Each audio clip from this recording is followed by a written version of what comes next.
दोस्तों आज हम बात करने जा रहे हैं रोडियम ग्रुप की एक रिपोर्ट के बारे में जो बताती है कि 2019 में चाइना ने वर्ल्ड में टोटल एमिट हुई ग्रीन हाउस गैसेस का 27% अकेले ही एमिट किया था।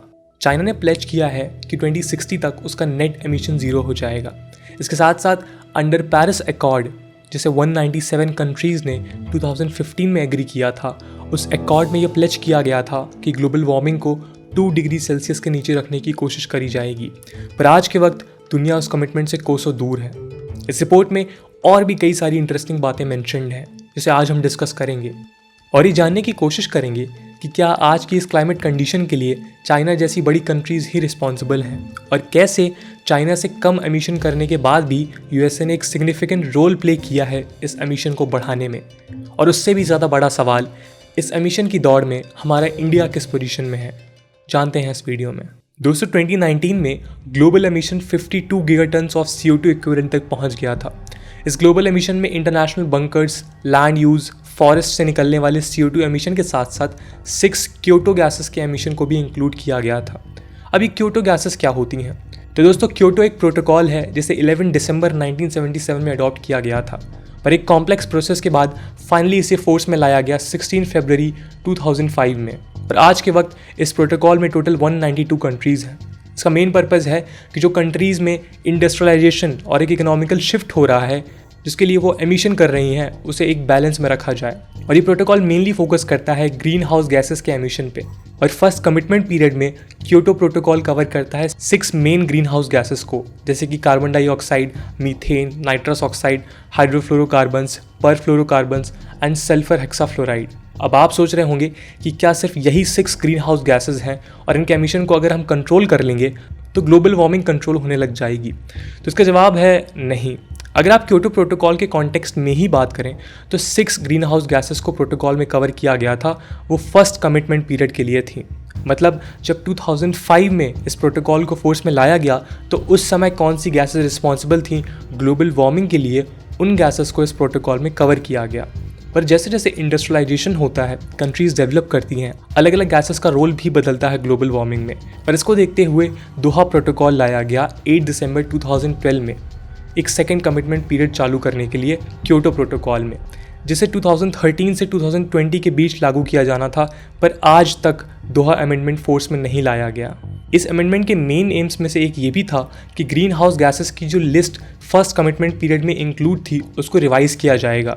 हो सकता था कुछ गैसेस को उस लिस्ट से निकाल दिया जाता, जिसकी उम्मीद काफ़ी कम थी, पर कुछ और गैसेस ज़रूर इंक्लूड करी जाती हैं उस लिस्ट में। और जैसा कि मैंने आपको बताया कि अभी भी दोहा अमेंडमेंट फोर्स में नहीं आया क्योंकि उसके लिए 144 वोट्स की ज़रूरत थी जो उसे नहीं मिल पाए।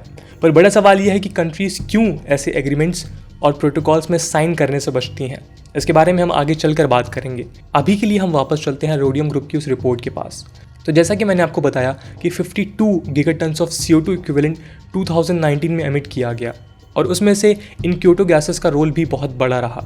लास्ट डिकेड से अगर हम कंपेयर करें तो 11.4% का ओवरऑल इंक्रीज़ देखने को मिला है ग्लोबल एमिशन में। अगर हम अकेले चाइना की बात करें तो चाइना के ग्रीन हाउस गैस एमिशन ने अकेले 14 गीगाटन के आंकड़ों को पहली बार क्रॉस किया। And it's devastating to listen, पर 1990s के कंपैरिजन में ये एमिशन का लेवल ऑलमोस्ट ट्रिपल है एंड पास डिकेड के कंपैरिजन में 25% का इंक्रीज़। तो क्या ये कहना सही होगा कि आज के वक्त चाइना एक बहुत बड़ा रोल प्ले कर रहा है ग्लोबल वार्मिंग में, अर्थ के टेम्परेचर को इंक्रीज़ करने में? तो इसका जवाब होगा हाँ, ये बात सही है। पर आज जो हमारी अर्थ की कंडीशन है, क्या उसमें सबसे बड़ा रोल चाइना का है? इस पर डिबेट किया जा सकता है।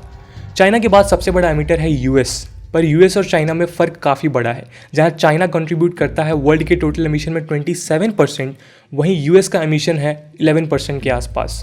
उसके बाद आता है इंडिया। इंडिया ने पहली बार EU27 यानी यूरोपियन यूनियन की कंट्रीज़ को क्रॉस किया और थर्ड लार्जेस्ट ग्लोबल एमिटर बना with a percentage share of 6.6%। इसी लिस्ट में इंडिया के बाद है EU27 कंट्रीज़ 6.4% ग्लोबल एमिशन के साथ, फिर इंडोनेशिया 3.4%, रशिया 3.1%, ब्राज़ील 2.8% और लास्ट में जापान जिसका टोटल एमिशन 2.2% है। चाइना ने ना सिर्फ पहली बार 14 गीगाटन एमिशन के मार्क को क्रॉस किया, बल्कि सारी डेवलप्ड कंट्रीज़ के कंबाइंड एमिशन के मार्क को भी क्रॉस किया। पर ये स्टार्ट्स जितने आसान दिखते हैं उतने हैं नहीं। चाइना एक लार्ज कंट्री है with a population of over 1.4 billion people और इसका मतलब ये है कि चाइना का पर कैपिटा एमिशन बाकी डेवलप्ड कंट्रीज़ के कंपैरिजन में कंसिडरेबली लो है। चाइना का पर कैपिटा 10.1 टन्स के आसपास पहुंच गया है, जो लास्ट 20 ईयर्स में ऑलमोस्ट ट्रिपल हुआ है। इसके बाद भी OECD ब्लॉक का एमिशन 10.5 टन्स पर कैपिटा है। पर अगर हम बात करें यूएस की, तो per capita emission 17.6 tons per capita है। 2020 की बात करें तो उसका डेटा अभी तक अवेलेबल नहीं है, पर इस रिपोर्ट में एक्सपेक्ट किया गया है कि चाइना का पर कैपिटा एमिशन OECD ब्लॉक के एवरेज एमिशन को क्रॉस कर जाएगा।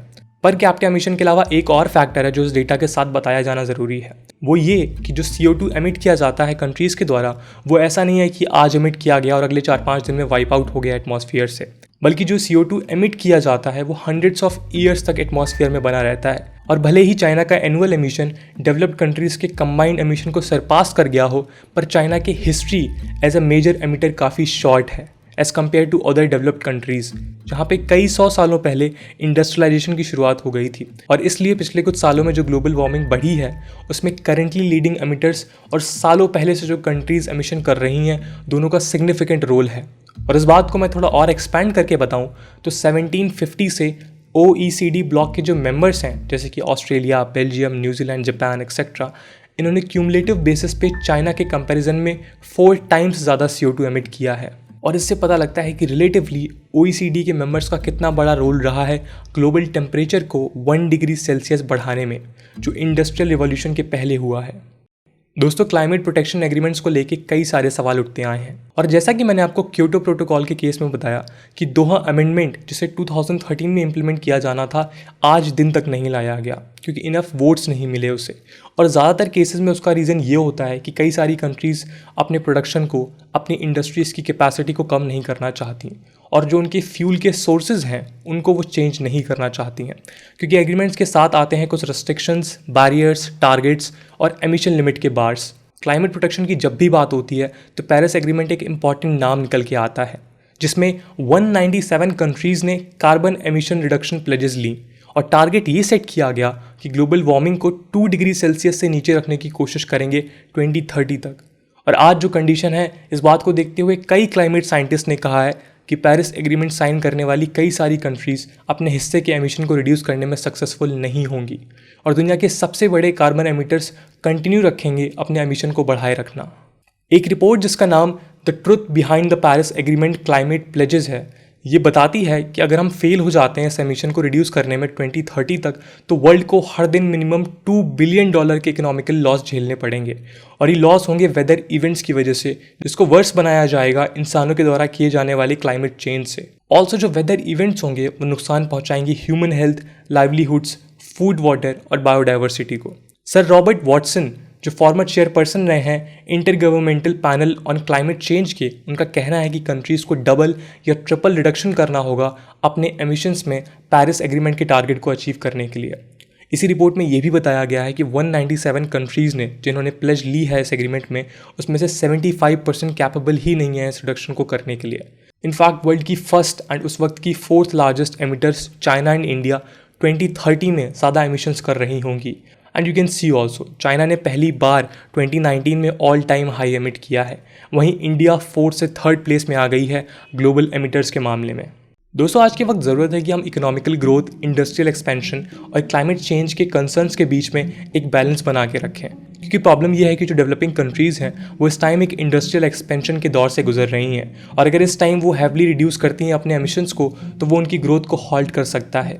और जो डेवलप्ड कंट्रीज़ हैं उनकी ऑलरेडी इस्टेब्लिश्ड इंडस्ट्रीज़ हैं, प्रोडक्शन लाइंस हैं, उनके लोगों की एक लाइफस्टाइल है जिसका कार्बन फुटप्रिंट ऑलरेडी एक डेवलपिंग कंट्री के सिटीजन के कंपैरिजन में काफ़ी ज़्यादा है। तो दोनों ही कंट्रीज़ में अपनी अपनी कुछ प्रॉब्लम्स हैं, इसलिए जब भी क्लाइमेट चेंज की बात होती है तो कंट्रीज़ बहुत सोच विचार के या फिर काफ़ी टाइम के बाद ऐसे एग्रीमेंट्स पे साइन करती हैं। पेरिस एग्रीमेंट की ही बात करें तो चाइना और इंडिया के अलावा US, जो 2nd लार्जेस्ट एमिटर है ग्रीन हाउस गैसेस का, उसने अपनी प्लेज काफ़ी कम रखी है, और डोनाल्ड ट्रंप की गवर्नमेंट में तो US ने विथड्रॉ ही कर लिया था एग्रीमेंट से। और ये दिखाता है कि एज अ कंट्री आप कितने सीरियस हो क्लाइमेट चेंज के इशू को लेके। रशिया, जो कि एक बड़ा एमिटर है ग्रीन हाउस गैसेस का, उसने तो एक प्लेज तक नहीं ली इस एग्रीमेंट में। सिर्फ यूरोपियन यूनियन ने ही एक सिग्निफिकेंट अमाउंट में प्लेज किया है कि 2030 तक अपने एमिशंस को 40% तक रिड्यूस करेंगे। इन कंक्लूजन कहूँ तो हर कंट्री के पास कुछ ना कुछ रीज़न होगा अपने एमिशंस को रिड्यूस करने का, इवन कंट्रीज़ एक दूसरे को ब्लेम भी कर सकती हैं कि डेवलप्ड कंट्रीज़ का क्यूमुलेटिव एमिशन कई गुना ज़्यादा है डेवलपिंग कंट्रीज़ से, या फिर डेवलपिंग कंट्रीज़ आज के वक्त सबसे बड़े एमिटर्स हैं। पर आज ज़रूरत है कि सबसे ऊपर उठ के हम खुद की रिस्पॉन्सिबिलिटी लें और एक बैलेंस लेके आएँ, क्योंकि उसके बिना हम कितना भी इकोनॉमिकल डेवलपमेंट कर लें, एक्सपेंशन और टेक्नोलॉजी पे ध्यान दें, अगर क्लाइमेट चेंज कंट्रोल नहीं हुआ तो कोई भी कंट्री अपने किसी भी डेवलपमेंट को सस्टेन नहीं कर पाएगी। दोस्तों, आज की वीडियो के लिए इतना ही। आई होप आपको वीडियो पसंद आई होगी, और अगर पसंद आई है तो अपने दोस्तों के साथ शेयर करना ना भूलें। मिलते हैं नेक्स्ट वीडियो में, तब तक के लिए जय हिंद, जय भारत।